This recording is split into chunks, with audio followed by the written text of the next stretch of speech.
Thursday afternoon, guys. I'm Jerry Miller.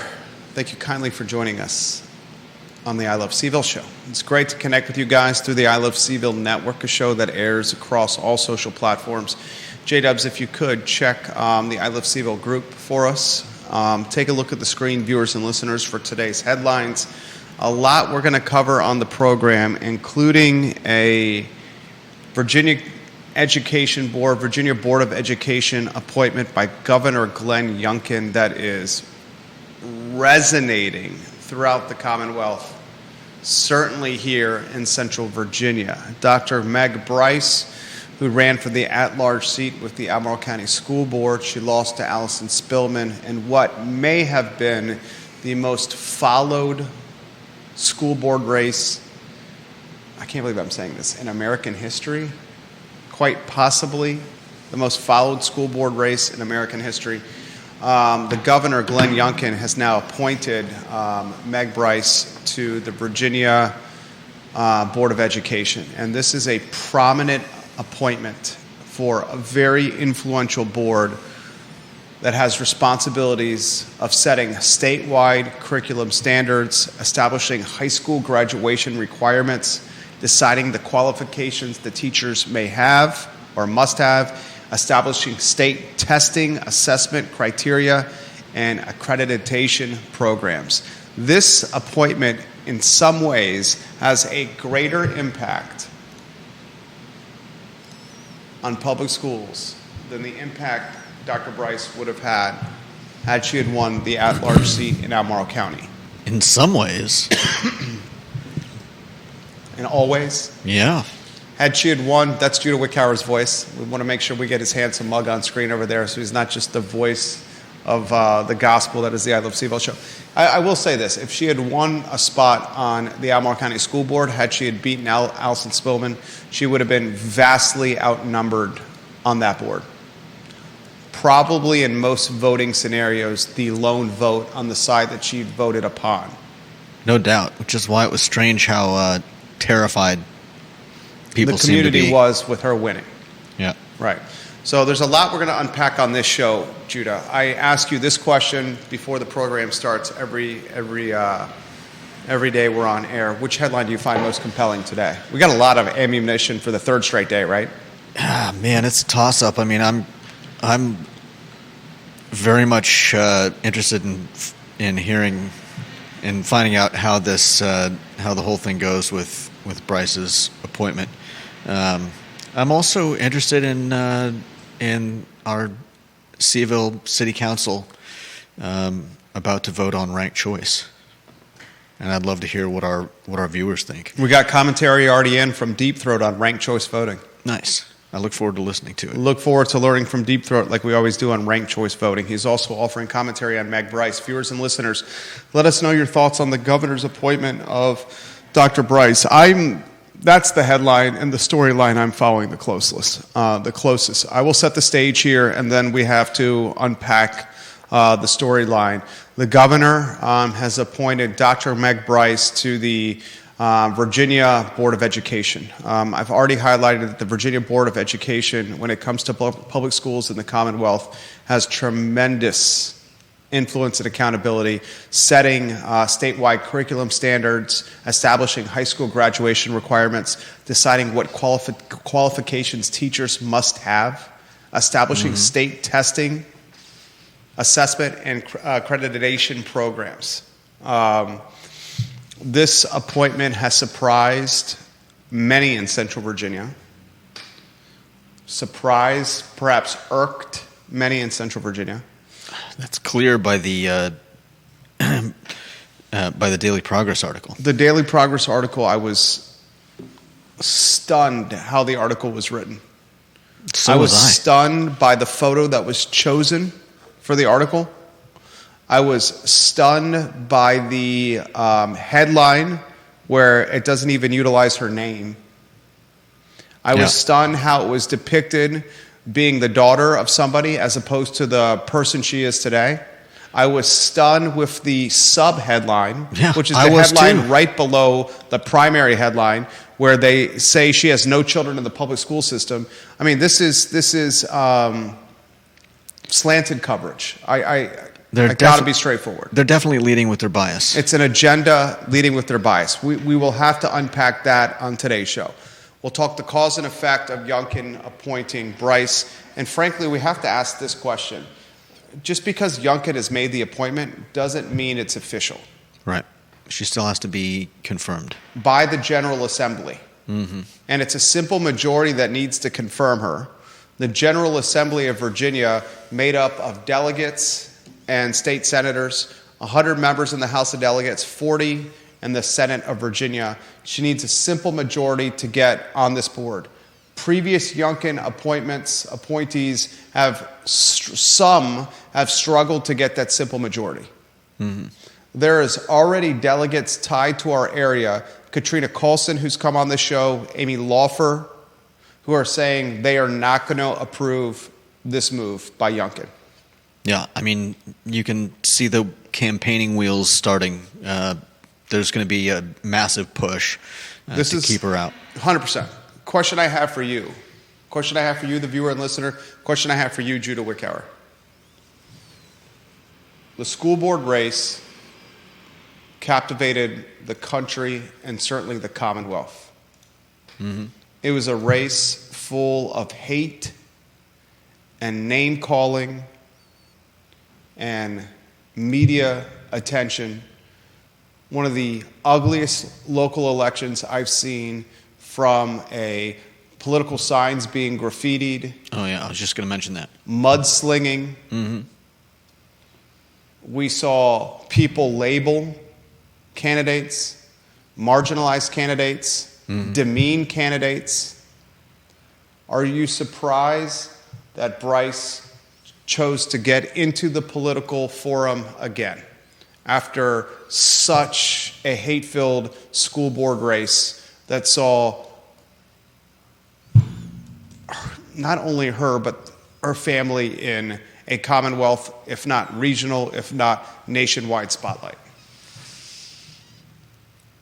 I mean, I don't think she went looking for this, but I would think that this appointment might come as a bit of because she could say no. I don't want to do it.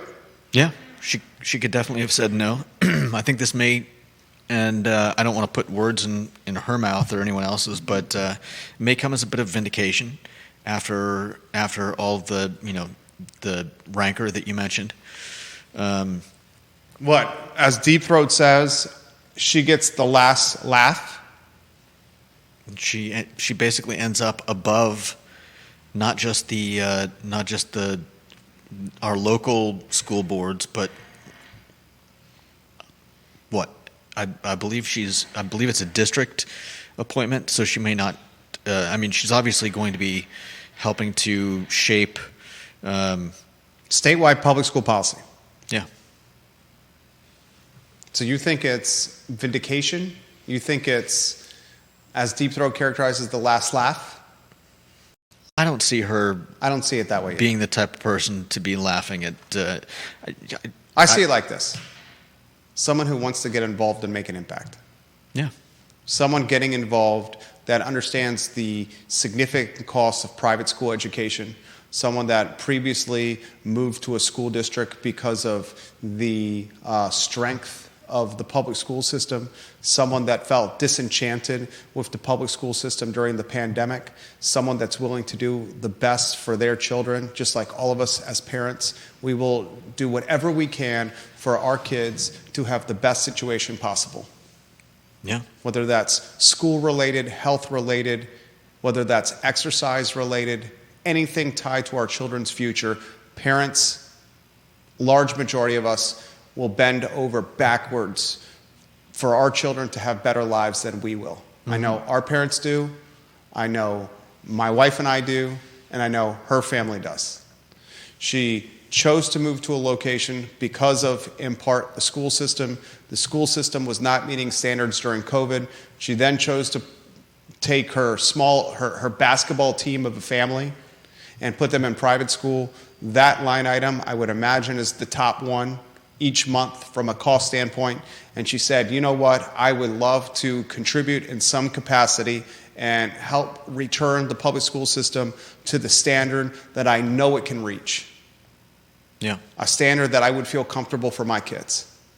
I do not think it's vindication. I do not think it's last laugh. I do not think it's, aha, I won the battle.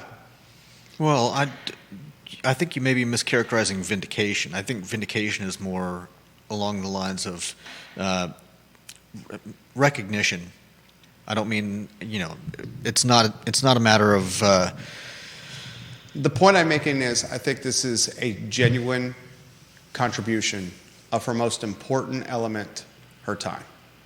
Yeah. I think it's authentic. Now, we have to unpack this. We have to unpack it from a media coverage standpoint. We need to unpack it from a General Assembly standpoint. We need to unpack it from a politics in Central Virginia standpoint. First, a politics in Central Virginia standpoint. Let's start there. The Daily Progress story that is covering this appointment is, as Judah characterized it, full of bias. Is that how you characterized it? Agenda-ridden. Is that how you characterized it? Slanted in its perspective. Is that how you characterized it? I don't want to put words in your mouth. I don't know that I caught any particular agenda, unless it's just. I think there's definitely an agenda. Well, aside from terrible photo, slanted headline, bad sub headline. Yeah. Reference to her father demeaning her, the person she is today. We are the children of our parents. Our parents are not who we are today, though. Yeah. Our parents, our mothers birthed us into this world. We're forever grateful for the parenting provided by our parents. Our parents don't determine who we are as people today. She's her own woman. And characterizing her as her father's daughter because of his status on the Supreme Court is marginalizing women in 2024 in everything that women have accomplished from a liberation standpoint. That's what this coverage is doing yet again. It's the same broad stroke, the same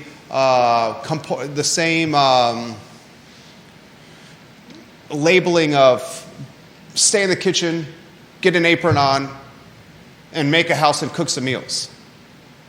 It's demeaning and it's marginalizing and it's unfortunate. And I said that during the election, and I'm saying it again today. It's not who she is. And I will say this on today's talk show, and Judah, jump in anytime you want here. Having a voice that is not potentially tied to the public school system, that is willing to pay significant money to be a part of a private school system, is a valued perspective. We don't want a board of like-minded individuals, yes, people, the same chefs in the kitchen that know how to cook the same kind of cuisine. We want a kitchen of very different types of chefs that have experience in Thai, American, French, Spanish, Filipino. You get my point. A diverse background board, a board with different perspectives. That eclectic perspective is what makes a strong board. I think the governor knows that, coming from the private sector, from a finance sector, from a hedge fund background. I mean, I don't know if I think if Youngkin had the chance to appoint every single seat on the board, I don't know that he would go for an eclectic group of people with varying perspectives. But I do agree with you that I would much rather have not just a school board, but any form of government, whether it's our city council or whatever. I would much prefer them to be to have various viewpoints that get discussed, that get thrown around, where you're not just, like you said, a bunch of yes men and women, and where policy can be actively discussed, and we are aiming for what's best for our kids. And if any one side says that they have a lock on that, I would take everything else they said with a grain of salt after hearing that. Deep Throat, we'll get to your comments. Tom Stargell, the Golden Apple Award winner, we'll get to your comments. Janice Boyce Trevelyan, we will get to your comments. Kyle Irvin, we'll get to your comments. Viewers and listeners, let us know your thoughts. Put them in the feed. We'll relay them live on air. Just because Youngkin has made the appointment doesn't mean it's going to materialize. Yeah. There needs to be a simple majority, 140 folks, 100 in the House of Delegates, 40 in the state Senate. Simple majority is what with 140, Judah? 71. There we go. 71 right there. Does she get to 71?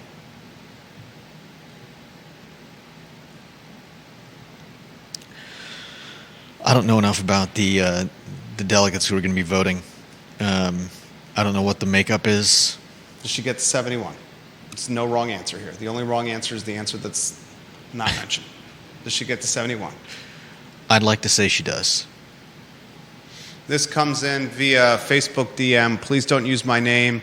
The Forward Albemarle contingent, including Chris Seaman, are calling their ilk to voice disapproval of Bryce. And the e-newsletter from Forward Albemarle is being shared with me via DM on Facebook. This from Deep Throat, his photo on screen. While Allison Spillman is left sitting at board meetings to decide on which brand of toilet paper they use at Western Albemarle High School, Dr. Meg Bryce gets to set real policy on the Board of Education. Deep Throat also says,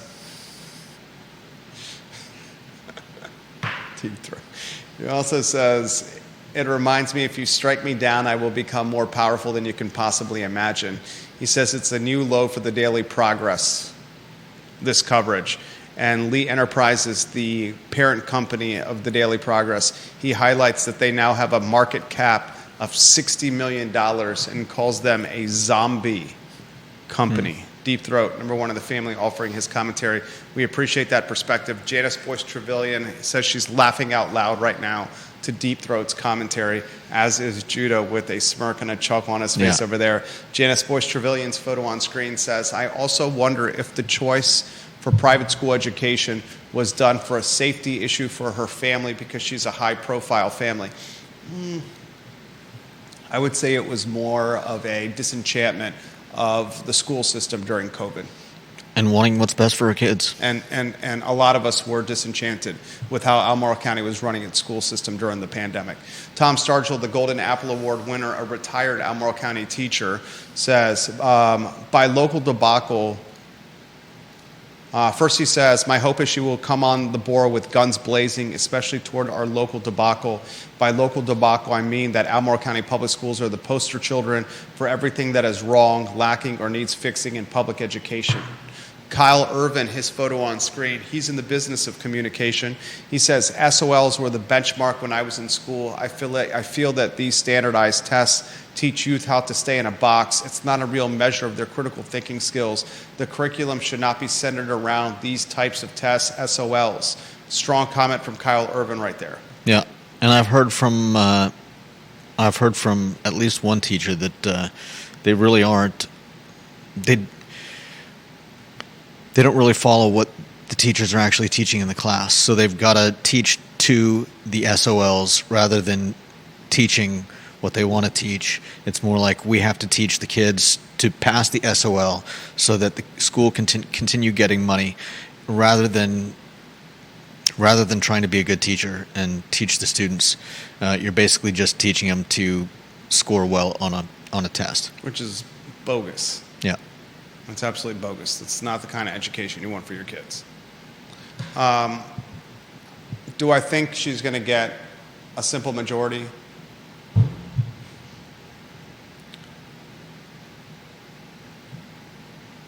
I'd say it's a toss-up. Maybe that's a cop-out answer. It is. Did you say yes? I said it is. You said, but did you say yes, she'll get the simple majority?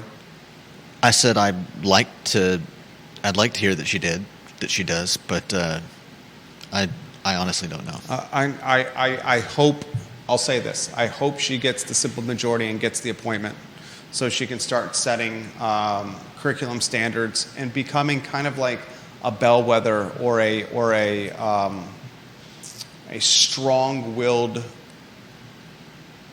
voice, thermometer of our school systems in the Commonwealth. But I'm going to go with no, that it doesn't happen. You don't think it will? No.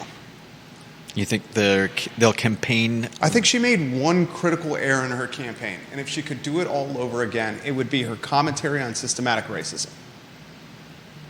The commentary offered in that NAACP meeting about systematic racism, where she was asked if systematic racism exists, her commentary on that answer was, and I'm going to read it verbatim, it has to be okay, she says, for some people to be able to say, well, I do recognize that racism exists and there are racist people in the system, but I don't agree that there is systematic racism. She also said, I don't think somebody should be ashamed into silence for expressing that, end quote. Yeah. With the benefit of hindsight and in retrospect, that answer would be changed. And politics is about hedging risk. Campaigning is about hedging risk from a perception standpoint. Yeah. And if someone asks in a political setting, in a public forum, in a debate, on the record, is there systematic racism? Political science, strategy, campaigning 101 would say systematic racism exists, and we as a community, we as a society have to do better with dismantling the archaic red tape, the policy, the decisions that go into creating a systematic racist environment into society. So I'm not saying that there isn't systematic racism in schools. I haven't been in school in a long time, but I don't ever hear people discussing what it is and how to get rid of it. It's just, most of the time I feel like it's this kind of nebulous pronouncement of what's wrong with schools today, rather than focusing on where it appears and obviously nipping it in the bud, killing it at the root. It's just this kind of, I don't know, does it become a blank check to do what you want because anybody that disagrees with you, like Meg Bryce, is automatically shot down? Labeled? Yeah. Yeah, I mean, it's because I don't doubt there is racism in schools, but when you say systematic racism, I feel like it loses something and just becomes kind of like a catch-all and a way of cutting down dissent. It's systematic racism exists, but the word is utilized so much it's becoming buzzword terminology. It's like the word fascist that's being thrown around. But see, again, you're not even talking about what actual systematic racism is. Systematic racism. Systemic. Is it systemic or systematic? Redlining when it comes to housing. But is that the process of proving people for mortgages, where people of color were denied mortgages at a greater clip than folks that were white? And when you were denied mortgages and the ability to home ownership, next thing you know, you're pushed into pockets of housing tied to rentals or apartments. And when you're pushed into pockets of housing tied to rentals or apartments, then you're throttled or you're tracked into a certain school system as opposed to other school systems. Some folks choose to live in Ivy or Crozet because of the strengths of the schools. But guess what? There's not a ton of rentals in Ivy or Crozet. But is that the fault of the school? That's the fault of systematic racism.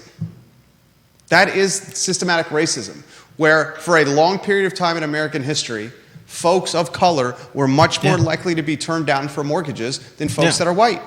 And because they were much more likely to be turned down for mortgages by banks and bankers, they were tracked to certain housing. And that housing was tracked to certain schools. And I've got no argument with any of those statements. And that created an educational pipeline that was not equitable across the board. That's fair. But again, does that mean that there's You're not pointing to any kind of systemic racism in the school. You're pointing to something external to the school. And I get what you're saying. It's all a part. It's all part of it. Oh, okay, here's another example. I'm only asking for clarification. Here's another example. Educators, predominantly white. Okay. You have educators that are predominantly white. You have a student body that is diverse in look. Would you, as a 12-year-old or 13-year-old, if your teachers are predominantly white and you're African American, would that impact how you learn? Of course it would. But again, is that racism? Is it racism that that an environment creates educators that are homogenous in look?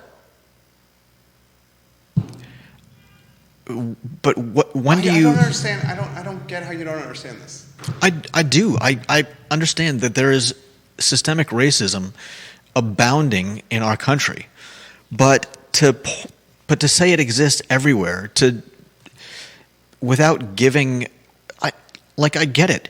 You've got predominantly white teachers. That's not something that's, I believe, racist in the system. It's how the system has been set up. But couldn't more? Okay, we'll for the sake of conversation. I'm just asking for clarification. I'm not trying to. You're essentially saying you don't understand that systematic racism exists. That's what you're saying. No, I'm saying I do believe it exists, but every time. I just gave you 2 examples. Yes, but not in the actual school. Yes, I did. If you can't get a mortgage to get a house, to go into a school system of quality, a system is in place that is creating pockets of schools tied that are linking or funneling students into classrooms based on look and race. Okay. You see what I'm saying? But I don't see that as inherent in the school. Okay.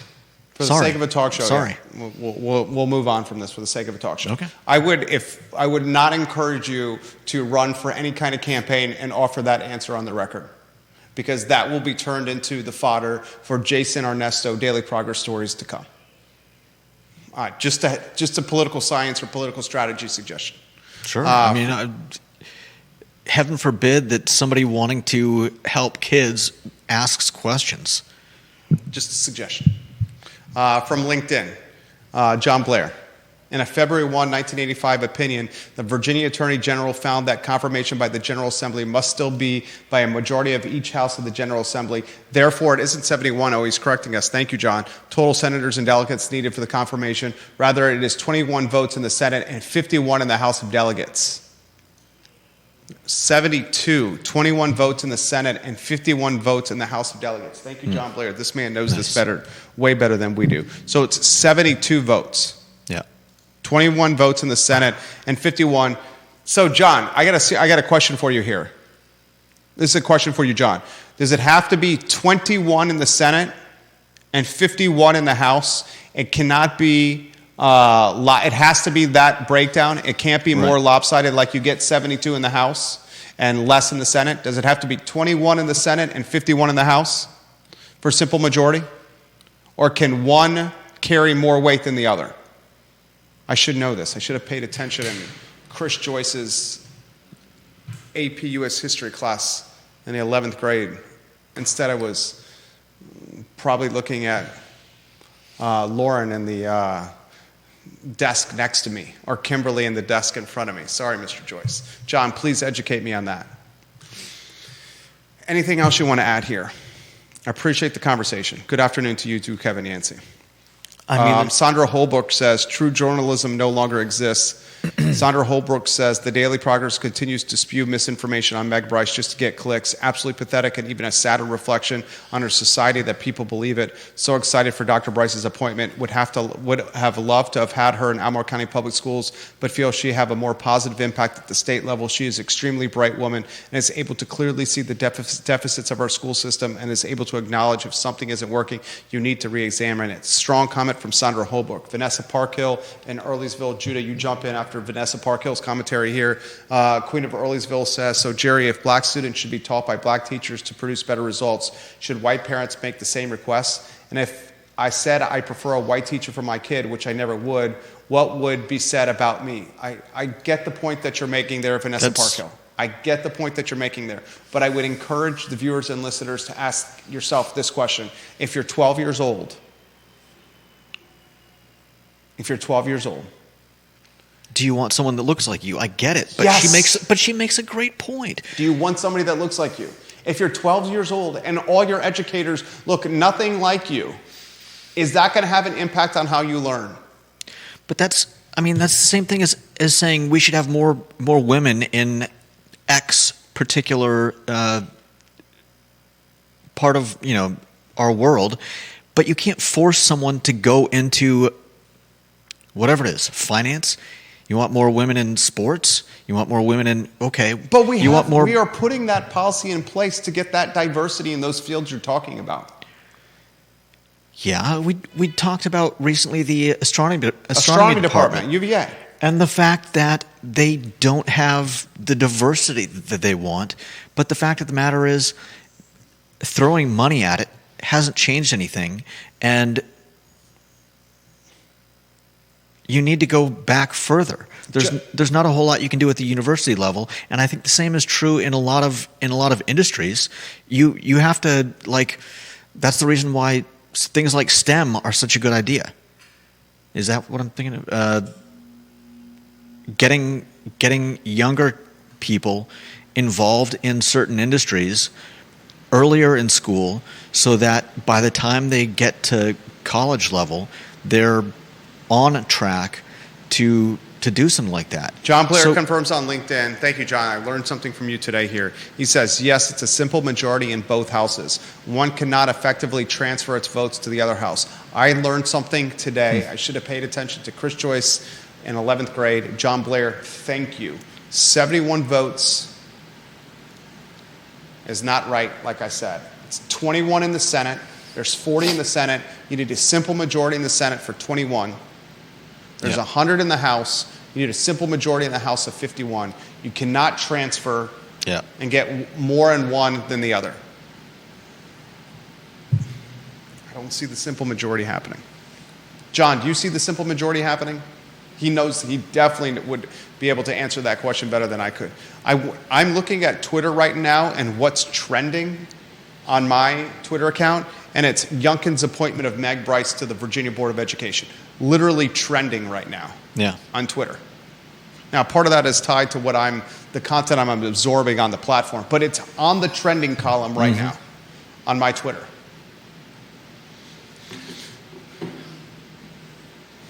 Philip Dow, Kevin Yancey. Do you want to highlight anything? I have a 120 meeting at Dairy Market. And we have a lot of comments, a lot of commentary to get to. I think we should do this. The Planning Commission, the fact that the Planning Commissions of Charlottesville and Albemarle County have not met in more than 5 years in joint fashion. That was a nugget from a Sean Tubbs CVille Weekly article. I talked about it yesterday, and I called it a travesty that the jurisdictions that are next to each other, the planning commissioners who determine development, housing, commercial, traffic, everything, have not met in joint fashion in more than 5 years. I've gotten feedback on my commentary yesterday from a planning commissioner who's indicated that it's Charlottesville in a lot of ways that is preventing the joint meetings from happening, that Albemarle County planning commissioners do in fact want a joint meeting. We need to save that topic for tomorrow. I think we should save the ranked choice voting topic for tomorrow, and which local school system is going to be last on cell phone banning.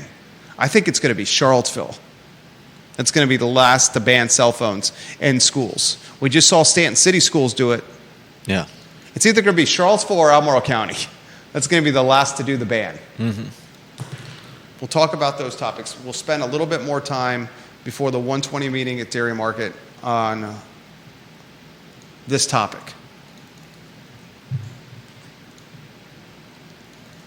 Do you want to highlight the media coverage?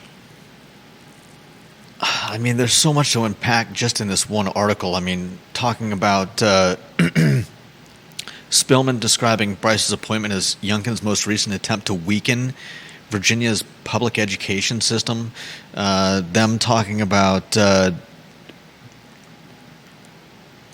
Bryce trying to bring transparency between the school board and the public. If I'm dissecting this is article... how is that a bad thing? Right. Very well said. How is that a bad thing? And then they go on to say that, let's see, there was something about, they're making something about LGBT, but then when they actually talk about what she wanted, it goes into the fact that they go into Youngkin signing a law in 2022 requiring Virginia schools to notify parents if their children are assigned books with sexually explicit content.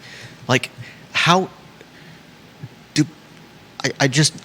I want to just dissect this article. How do you conflate LGBT with a law that says parents should know when their kids are being given something sexually explicit? I want to dissect this article just from a journalism 101 standpoint.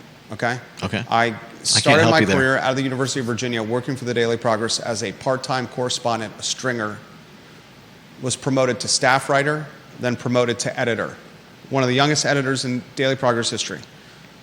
TV producer, TV host, radio producer, radio host, syndicated radio, 2 TV shows, newspaper, web writing, freelance writing. 16 years ago, launched a business. One of its primary arms is media and content creation.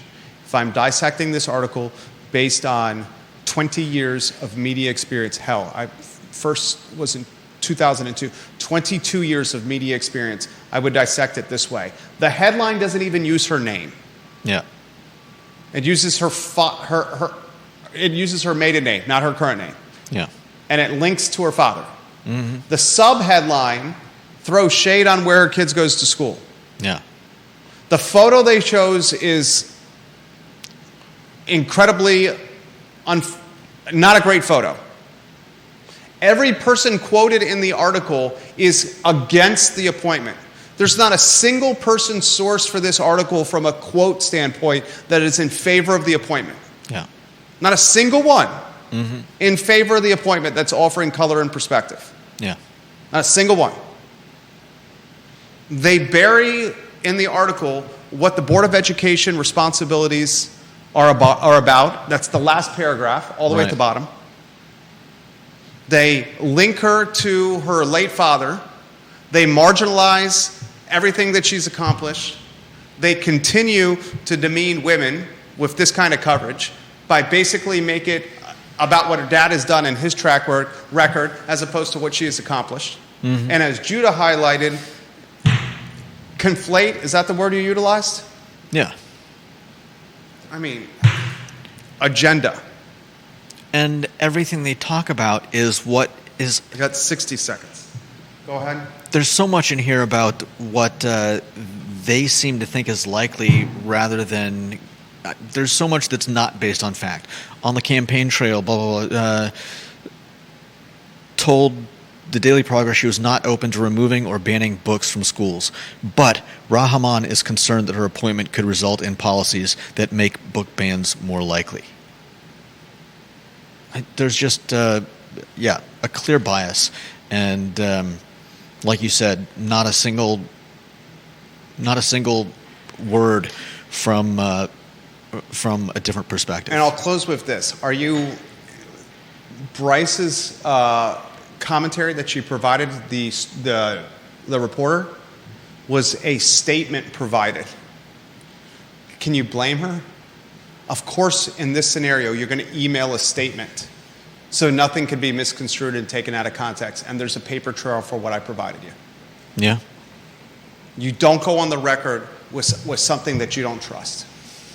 And why would you trust? And why would you trust? You said, let's see, have we mentioned... I'm going to be sprinting to my car here, by the way, to make Jason Armesto. I believe he's come up before, though maybe not recently. I want to highlight Jason Armesto, and I hope he hears this. I think overall he's done a fantastic job at the newspaper. Under Reynolds Hutchinson and Jason Armesto, the coverage at the Daily Progress really has improved significantly. We subscribe to it. The content is improved significantly. He's Yeah. done a good job. No doubt. This particular piece is a hatchet job. No Okay? doubt. It is what it is. It's the Thursday edition of the program. Judah Wickower, Jerry Miller. We're just trying to shoot you straight. Thank you kindly for joining us. So long, everybody. Good job, Judah. Thank you.